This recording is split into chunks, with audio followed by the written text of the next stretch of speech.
Hola, ¿qué tal amigos? Gracias por acompañarme en una nueva emisión. El día de hoy se quedaron helados Donald Trump y Netanyahu. El ejército de Irán presentó un video del nuevo líder supremo, del hijo de Ali Khamenei. Mojtaba aparece en este video con una serie de mensajes militares en donde adelanta que Irán está estudiando y analizando lo que será su próximo objetivo, sobre todo después de los ataques que ha recibido de Estados Unidos y por parte de Israel y lo que tiene que ver con el escenario nuclear.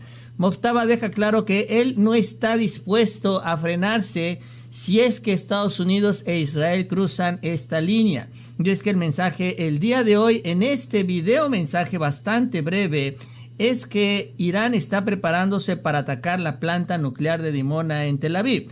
De esto vamos a platicar el día de hoy porque se da en el contexto de lo que presume Estados Unidos, una incursión militar en territorio iraní.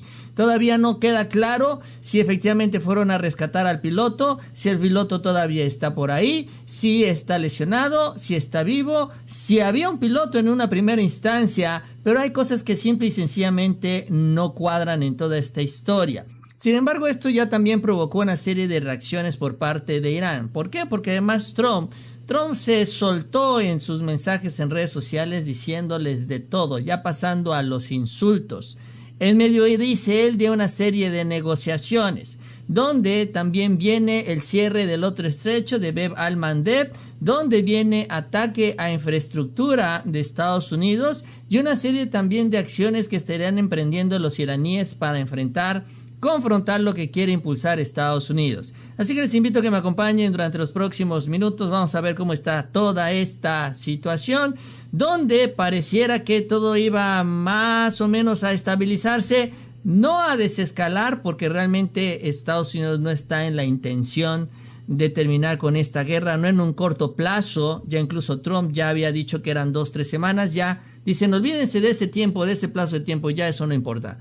Y entonces no sabremos realmente cuánto tiempo más va a suceder caminar todo esto. Pero arrancamos con la historia del piloto, que es una historia que ha tomado una serie de giros políticos y con pues falta honestamente de mucha información, que el Pentágono está jugando esto de la guerra psicológica y entonces se están empezando a manipular muchas cosas y se empieza a ver, se empieza a notar, incluso ellos mismos, como este señor Javier Negre, se acordarán, este español que es ya brazo derecho de los propagandistas del trumpismo, dice, esto es mejor que una película de Hollywood. Claro que sí, apesta a fantasía, apesta a ficción.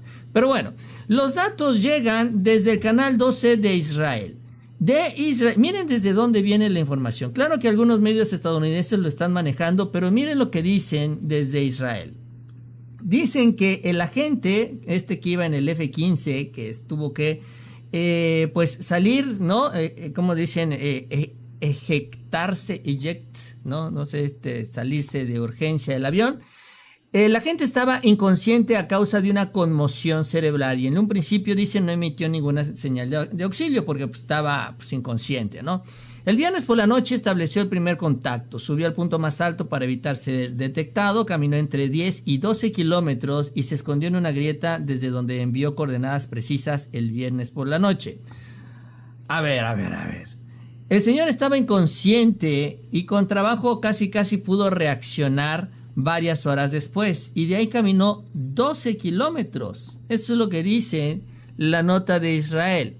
Israel se abstuvo de atacar la zona y proporcionó información de inteligencia durante yo no sé qué pudo haber proporcionado Israel, pero bueno, durante el viernes y sábado se solicitó a Israel que prestara asistencia para lograr la superioridad aérea y se atacaron los objetivos pertinentes, donde las fuerzas estadounidenses, y esta es la parte que vamos también a comentar, porque esto es lo que no termina de cuajar, con el rescate. No, obviamente no podemos negar que efectivamente había aeronaves, las aeronaves fueron destruidas, pero la justificación fue un rescate. Supuestamente, las fuerzas estadounidenses se habían apoderado de una granja a 18 kilómetros donde estaba resguardado el piloto, y ahí desembarcaron los 2 aviones y los pequeños helicópteros. De ahí los helicópteros lo fueron a sacar de la grieta y lo llevaron de regreso a la granja que había sido asegurada, donde habían aterrizado 2 aviones C-130 que quedaron atascados en la arena, y por eso se solicitó la presencia de 3 aviones más pequeños para evacuar al navegante y a las fuerzas especiales. Y bueno, ya una vez que despegaron y quedaron ahí las aeronaves en el piso, porque ya no podían despegar, entonces decidieron ellos mismos destruirlas para que los iraníes no se quedaran con la gran tecnología estadounidense. Pues bueno, ya es un decir a estas alturas. Y suben un video de pues un momento en donde uno de estos aviones C-130, que son pues como de carga y de transporte, aterriza en una pista muy similar, como la arena y las piedras no se convierte pues en un problema para la aeronave. Y claro que ya lo habían hecho, y claro que sabían cómo era el terreno, y claro que no fue ninguna sorpresa nada de esto. Bueno, el caso es que esta es la historia. La historia marca, y aquí está un mapa de cómo fue, para que nos quede como que claro. Aquí más o menos en donde está el punto rojo es donde se habría chocado el avión, donde habría caído el piloto. Caminó todo esto para esconderse en la grieta. Del otro lado, aquí ellos aseguraron esa granja, dicen, la aseguraron. Y después agarraron los helicópteros que fueron trasladados en estos mismos aviones, los bajaron y utilizaron el helicóptero para ir a rescatar al piloto. Ya cuando regresaron vieron que no podían despegar y ahí es donde todo se convirtió en un verdadero desastre, de acuerdo a lo que informa Estados Unidos. También lo que empezaron a informar en medio de todo esto es que resulta que en esta operación trabajó uno de los comandos de élite. El equipo 6 de los Navy SEALs, que son los que habrían rescatado al piloto estadounidense, que se habría eyectado, así dice es la traducción, en esta situación en donde se derribó su avión. Y pues este es uno de los principales equipos de élite que tiene Estados Unidos y que habrían, entiendo yo, porque esa es la idea que se está vendiendo, son los que habrían asegurado la granja o la pista de aterrizaje en donde terminaron llegando esos aviones. Y pues de esa manera no es como se dio el rescate del piloto, donde lo que se está empezando a presumir por parte de Estados Unidos es que todo esto fue ya lo que es formalmente la primera incursión armada de Estados Unidos, una incursión armada exitosa, aunque dejaron más de la mitad de los aviones ahí en el suelo. Pero bueno, esa primera incursión exitosa de Estados Unidos en suelo iraní con estos equipos de élite. Eso es lo que nos quiere vender Estados Unidos e Israel con esta historia. Una historia que tiene muchos huecos, insisto, tampoco se ha dado a conocer el nombre del piloto, ni su estado de salud, ni absolutamente nada. Muchos incluso especulan que no existe el piloto, pero bueno, la verdad es que tampoco podemos decir que no, pero simple y sencillamente no hay información del piloto, nada se sabe. Netanyahu, por ejemplo, hoy escribió lo siguiente para que vean que van en este mismo tenor. Hablé con el presidente Donald Trump y lo felicité personalmente por su audaz decisión y por la misión estadounidense ejecutada a la perfección para rescatar al piloto derribado en territorio enemigo. El presidente expresó su agradecimiento por la ayuda de Israel, que no tengo claro exactamente para qué es. En teoría, lo que se dice es que Israel y Estados Unidos lo que hicieron es que atacaron varios caminos, atacaron algunos vehículos o atacaron algo que dificultó la llegada de las Fuerzas Armadas de Irán a esta pista medio improvisada, que es una especie de pista rural, y que ese habría sido el papel de Israel y del propio Estados Unidos. Me orgullece profundamente que nuestra cooperación dentro y fuera del campo de batalla no tenga precedentes y que Israel haya podido contribuir a salvar a un valiente guerrero estadounidense. Porque esa es la historia del éxito. Los helicópteros que utilizaron son estos, que les digo, en teoría estos pueden ser transportados al interior de las grandes aeronaves, esos C-130, que es el que vimos que aterrizó en la arena. Entonces llegan ahí, los bajan y entonces el helicóptero es que sale volando. La pista es esta, que les decía yo, así se ve en el mapa, pues realmente está en medio de la nada, aunque sí es una especie de pista. Incluso, bueno, acá de este lado se ve donde quedaron las manchas. Bueno, no sé si sea una foto actualizada. Las manchas negras del lugar de la confrontación. Pero bueno, ahí es la pista.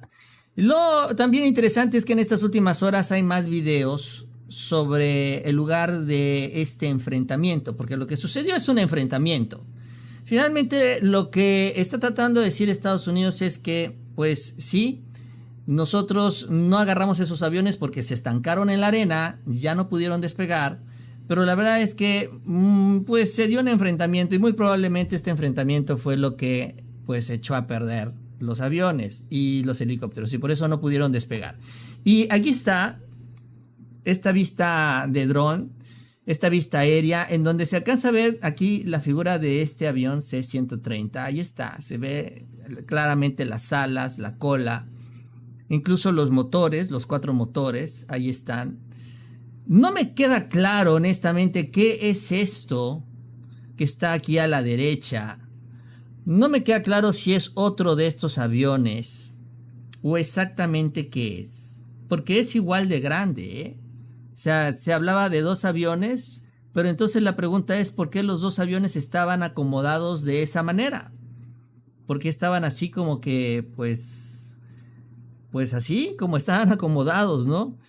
Entonces, esta es una de las imágenes más claras, ¿no? Sobre todo porque está la parte desde arriba. Luego también, bueno, obviamente hay imágenes a nivel de suelo en donde pues prácticamente no quedó nada, esa es la verdad. Casi todo fue destruido. Esto es lo que también se alcanza a ver. O sea, no se ve realmente nada, puro metal doblado. Por eso les digo yo creo que la más clara en todo esto, cuando menos para tratar de entender lo que pasó, es esta imagen aérea.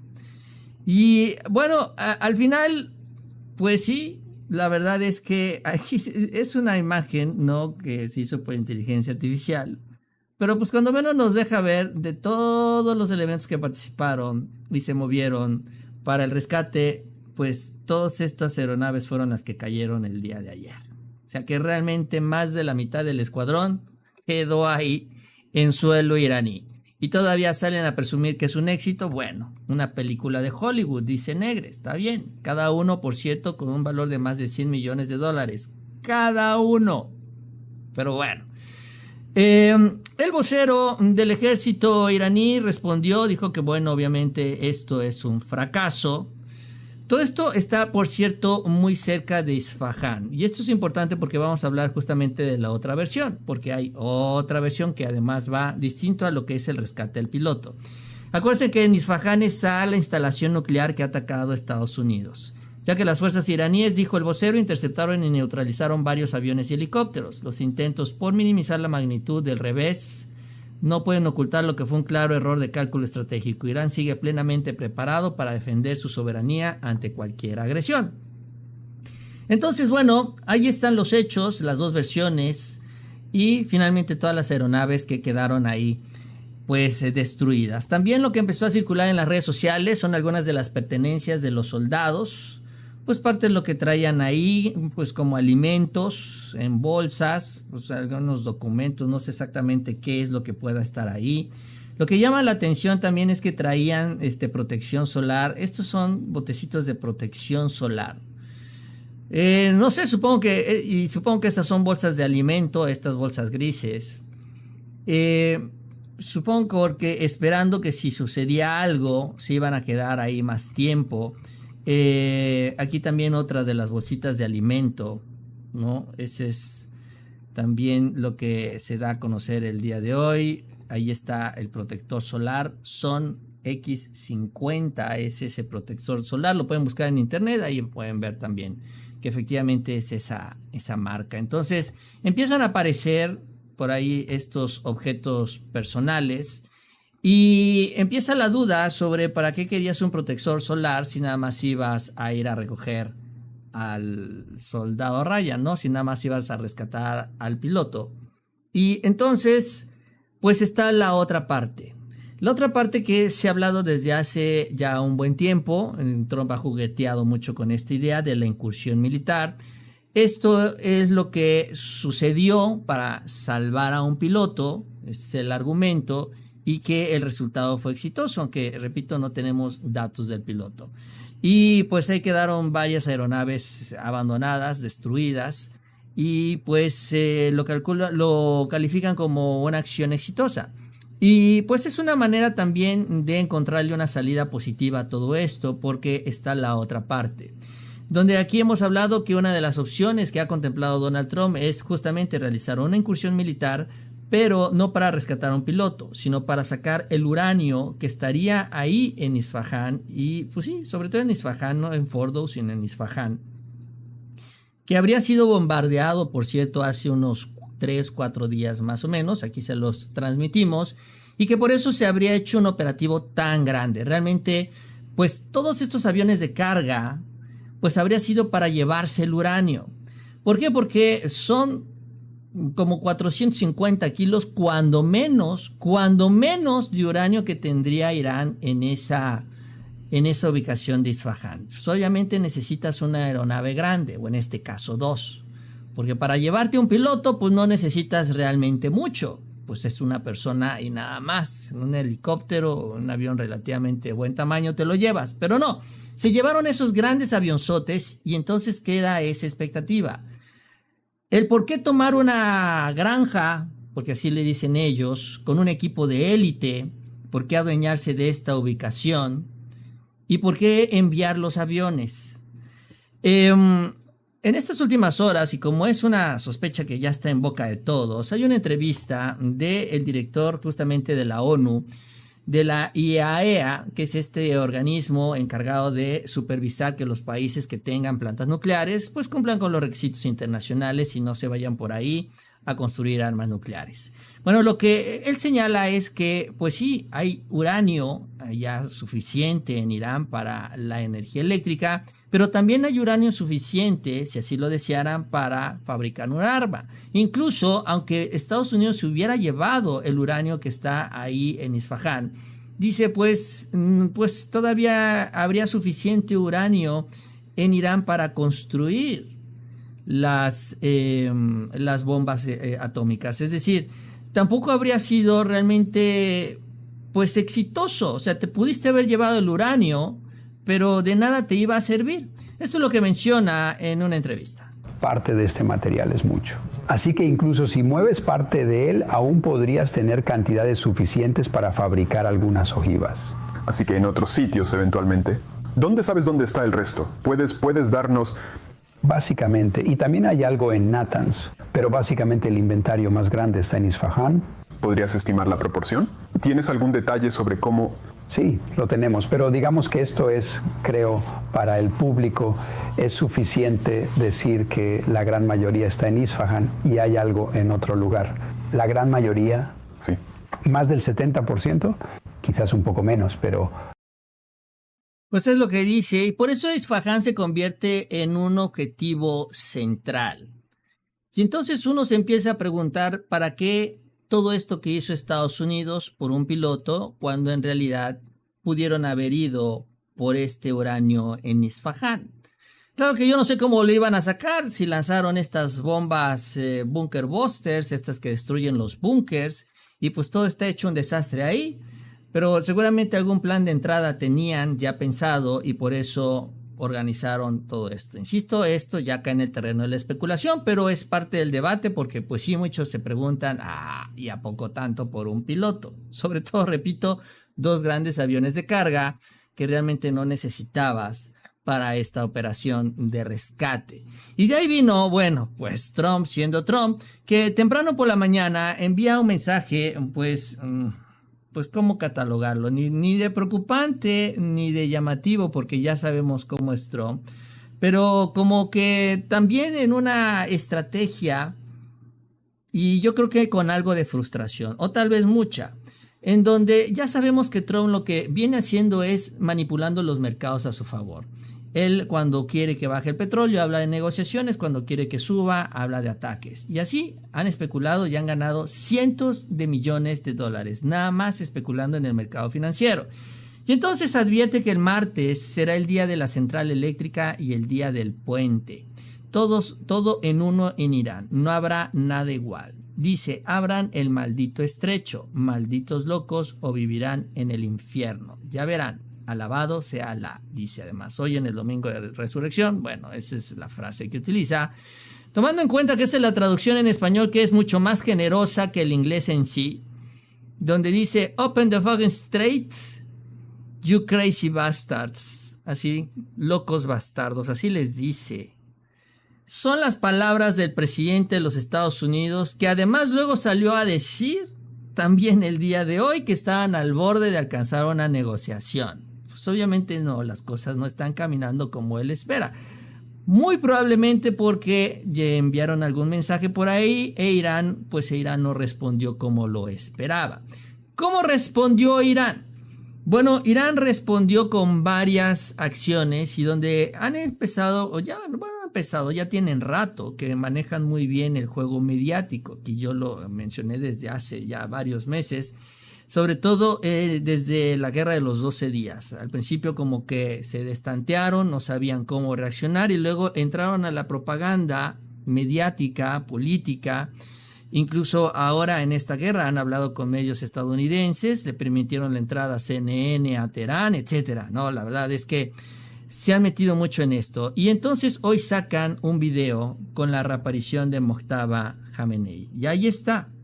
El nuevo líder supremo. No faltará, porque pues en estos tiempos también hay que ser realistas, quien diga que esto puede ser inteligencia artificial, sobre todo porque Mojtaba, pues sí, él resultó pues lesionado también del primer ataque donde perdió la vida su papá, su esposa y su hija. Realmente se quedó solo.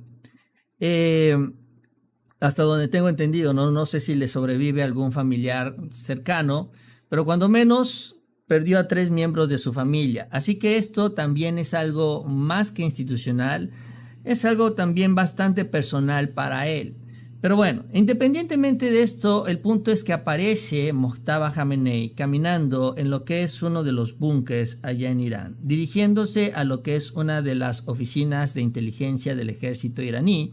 Y él lo vemos cómo se va acercando. No lo pongo porque tiene musiquita, entonces mejor lo ponemos así despacio.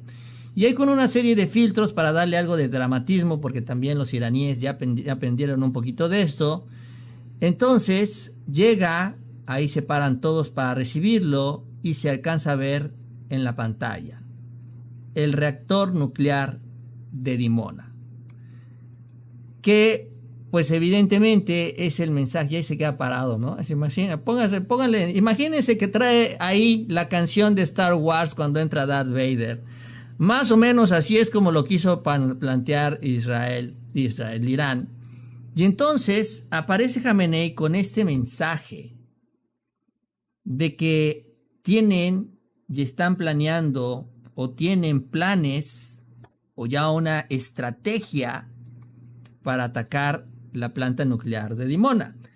Ahora esto también responde a los ataques de Estados Unidos e Israel, porque ya van 4 veces, 4 que atacan muy cerca la planta nuclear de Bushehr en Teherán. Entonces, incluso los misiles han caído a 200 metros del reactor nuclear. Ya los rusos ya advirtieron, ya Qatar ya les dijo, oigan, no anden jugando con las plantas nucleares porque no son juego. Y si se llega a salir el material radioactivo, entonces nos llevó el carajo a todos. O sea, al Golfo Pérsico en su mayoría, porque pues dice los vientos, se los va a llevar para allá. A nosotros nos va a afectar, pero no tanto. A los que se les va a llevar el carajo es Arabia, Qatar, Emiratos Árabes Unidos. Todos ellos se los va a llevar el carajo. Además, el agua la va a contaminar, no van a poder tomar agua, de nada te van a servir las plantas desalinizadoras, en fin, un verdadero desastre. Sin embargo, van 4 ataques a la planta nuclear de Bushehr. Y la respuesta de Mojtaba es esta. Digo, eso es parte de lo que se da el día de hoy. Luego aparece Galibaf, que es el presidente del Parlamento, aquí lo hemos mencionado también, que le responde a Trump, dice, sus movimientos imprudentes están arrastrando a Estados Unidos a un infierno en vida para cada familia y toda nuestra región va a arder porque insisten en seguir las órdenes de Netanyahu. No se equivoquen, no ganarán con los crímenes, nada con los crímenes de guerra, porque pues eso es lo que sería un ataque de este tipo. La única solución real es respetar los derechos del pueblo iraní y poner fin a este peligroso juego. Y entonces Irán pues le dice a Estados Unidos, nosotros estamos dispuestos, si hay que cruzar esa línea, Irán la va a cruzar. Así que no estaríamos hablando de una, sino de 2 plantas nucleares que serían destruidas, cuando menos, y ojalá no sea ninguna, pero bueno, cuando menos serían 2. A reserva de que Irán diga, pues si me sigues atacando, me voy con las otras que están allá del otro lado del Golfo, ¿no? En Arabia, Emiratos Árabes y demás, ¿no? Entonces, Irán le dice a Estados Unidos, nosotros no nos vamos a echar para atrás. Si tú cruzas esa línea, nosotros la vamos a cruzar y ya estamos listos. Y ni modo que no creerles, ¿eh? Ni modo de no creerles que tengan la capacidad de hacerlo. Entonces, en medio de todo esto, Irán empieza a sacar otras opciones. Otros pleitos, otros frentes de batalla que no son tan destructivos para la zona, aunque pues sí para el planeta. Y ahí es donde viene otro aspecto, que es el cierre del otro estrecho de Bab al-Mandeb. El Bab al-Mandeb, que es este estrecho que está al sur del Mar Rojo, que finalmente ya me aprendí su nombre, y que transporta el 10% del petróleo de todo el mundo. El estrecho de Hormuz es el 22-23%, estamos hablando prácticamente en una tercera parte de lo que se mueve en el planeta en el sector energético. Si de por sí ahorita estamos hablando y se habla de la peor crisis energética del mundo en los años recientes, imagínense ahora si se cierra el estrecho de Bab al-Mandeb. Y esto lo dice justamente hoy que aparece Mojtaba Khamenei en este video. Pues aparece este señor Ali Akbar Velayati, que dicen que es uno de los principales asesores de Khamenei, de pues el nuevo líder supremo, y dijo que hoy el Comando Unificado de la Resistencia ve al Bab al-Mandeb como se ve a Hormuz. Si la Casa Blanca decide repetir sus tontos errores, pronto se dará cuenta que el flujo global de energía y de comercio se puede detener con una sola jugada, con una sola movida. Y no es algo nuevo. Ya aquí hemos hablado de cómo está todo el escenario allá. Los hutíes que ya entraron de manera formal a la guerra, ellos ya están atacando a Israel prácticamente cada noche. También hablamos de cómo tienen tecnología ya mucho más avanzada de la que se creía, donde tienen misiles que tienen una especie de lente, que son capaces de moverse de manera muy rápida. Incluso también ni siquiera Israel pudo definir a dónde iba a caer el misil y tuvieron que prender alertas por varios lados. Y ahora ellos que controlan los 2 lados del estrecho, los hutíes, que bueno, obviamente tienen fuerza en Yemen, pero controlan los 2 lados, pues tendrían esta capacidad de bloquear el estrecho. Aquí está el estrecho y esto, vamos a poner la imagen. Esto es en los últimos días. Ahí están todos en el puerto de Yambú, porque ahí en Yambú es donde está justamente el puerto donde llega el oleoducto que traslada el petróleo Arab Light. Es un petróleo incluso más barato, más chafa, no barato, más chafa, de menor calidad que exporta tradicionalmente Arabia. Pero es el que puede trasladar mejor en ese oleoducto que cruza toda la península y es distribuido ahí o entregado ahí en Yambú. Por eso es que están todos ahí hechos bolas en Yambú y por eso ahí está la gran y enorme fila de buques que llegan justamente a ese estrecho. O sea, ya la fila no está en Hormuz. Ahí están todos apretujados en Hormuz, ahí medio se alcanza a ver, pero realmente ahorita el movimiento se está dando en Yambú. Entonces, en el momento en el que se cierre este estrecho, que es este pedacito aquí que está nada más, realmente es mucho más chico que el estrecho de Hormuz. Entonces, agárrense, porque ahora toda esta fila de barcos que está dentro y fuera, por cierto, del estrecho, pues entonces quedarán ahí.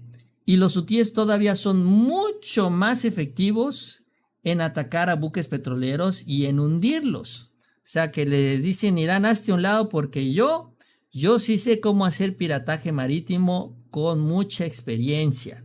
Los iraníes saben lanzar misiles y los hutíes saben tomar los barcos. Entonces, esa es la advertencia. Y para que quede claro con el estrecho de Hormuz, así están los datos. Antes de la guerra, el promedio era más o menos entre 132 y 128 buques que cruzaban el estrecho. Ahorita lo están cruzando 15 al día, entre 10 y 15 más o menos.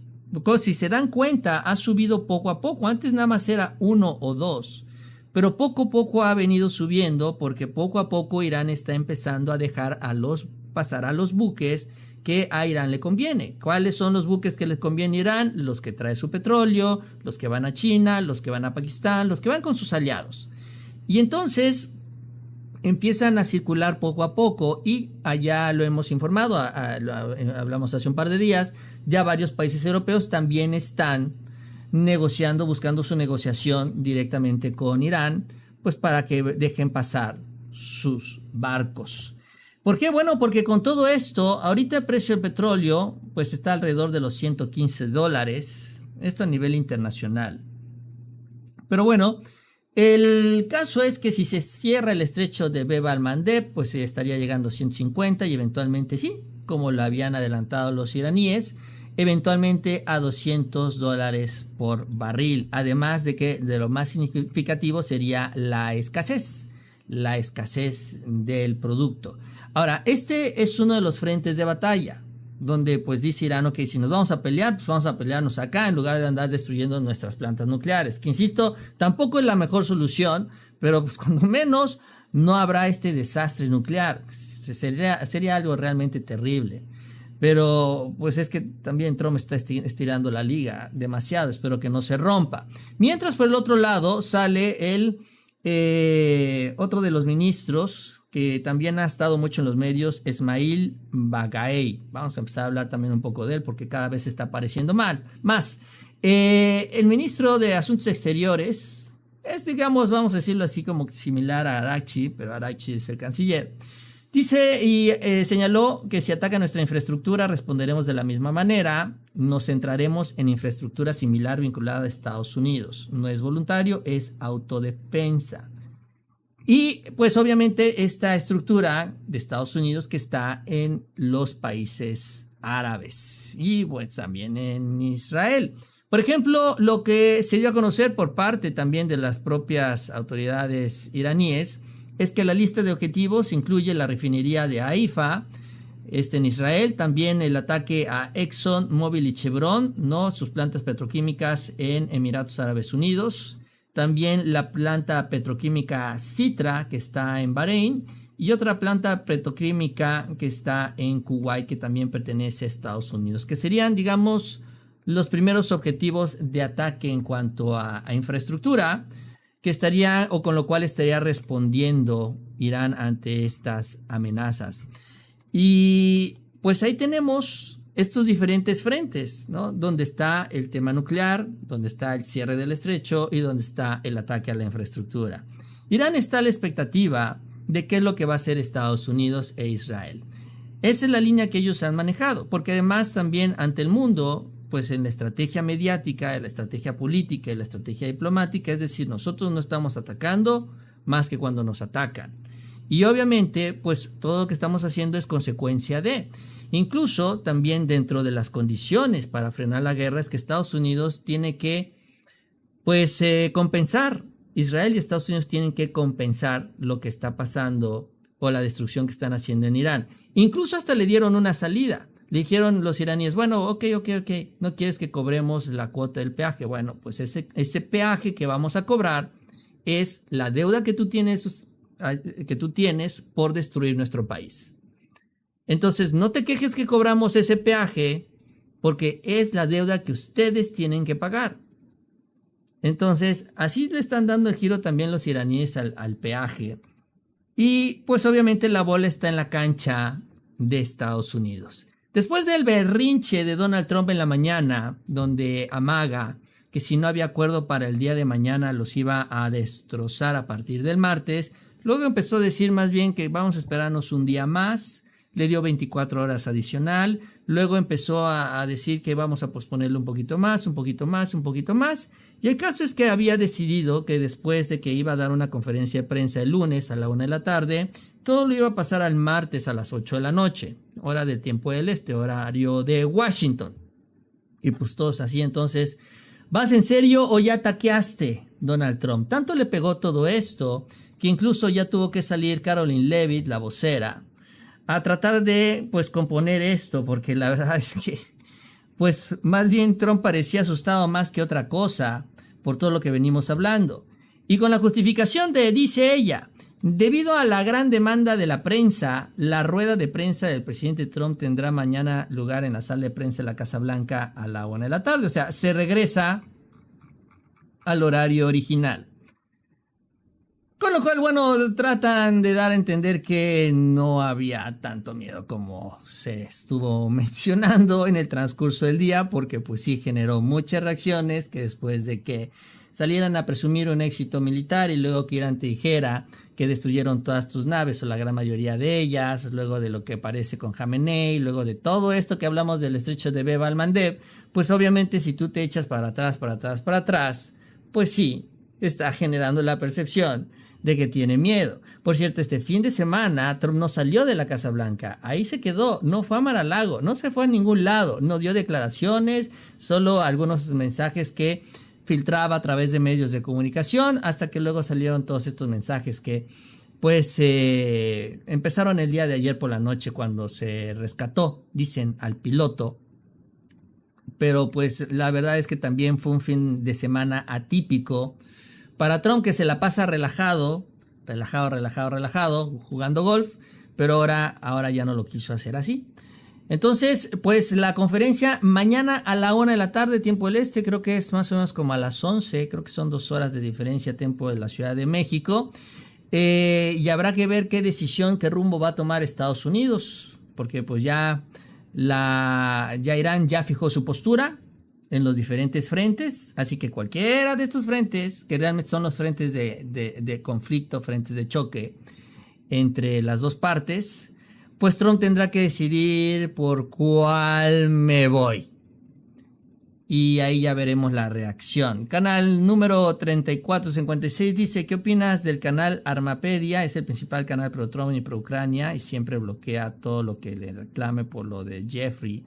Hace una hora sacó un video glorificando al piloto y demonizando a Irán. No lo he visto, lo voy a checar, canal número 3456. Voy a checar a ver qué dice Armapedia. Siempre es importante estar informado sobre lo que dicen, ¿no?, los otros canales y las otras versiones. Pero gracias por el dato, lo voy a checar. Y bueno, ahí está el número de suscriptores. Por cierto, hablando de, ya cada vez somos un poquito más. Estamos acercándonos peligrosamente al 1,5 millones de suscriptores. Así que si no se han suscrito, les invito que lo hagan. Presionen ahí la suscripción y ese numerito va a seguir subiendo. Con el apoyo de todos ustedes iremos llegando a un mayor número de personas con estas transmisiones. Pues llevando la información que no se transmite luego en los medios tradicionales o también que se busca manipular incluso a través de las redes sociales, porque también ya hay que tener mucho cuidado con esto. Ya las redes, pues ya lo sabíamos, pero sobre todo en estos casos se convierten en elementos muy importantes para difundir información o desinformación. Así que pues cerramos este segundo bloque informativo. Obviamente tendremos más. Como lo comento para todas las personas que han llegado, son nuevas en el canal. Yo estoy transmitiendo de manera alternada entre 2 canales porque así tenemos mayor posibilidad de llegar a ustedes con las notificaciones. Así que pueden poner la campanita en los 2 canales. El otro es Mau Rodríguez. Ahí en este canal estamos ya cerca del 1 millón de suscriptores. Ahí transmití por la mañana también, pues si lo quieren ver, la primera parte, el primer bloque informativo del día de hoy. Y pues allá nos veremos en unos minutos más también para seguir con esta historia. ¿Por qué? Porque no hay que olvidarnos de la OTAN ni de los demás países que están viendo nada más a ver qué rayos va a hacer Donald Trump en medio de todo esto, donde pues con la aparición de Jamenei, pues ya muchos empiezan a, pues a ver, o sea, aquí lo importante es que ya se ve quién es el que está detrás del poder, vaya, en Irán. Y era muy importante también porque finalmente habría que ponerle un rostro a quien está enfrentando militarmente al presidente de los Estados Unidos y al propio Netanyahu, porque es 2 contra 1, son 2 países en contra de Irán. Yo con esto termino y nos vemos a la próxima con mucha más información.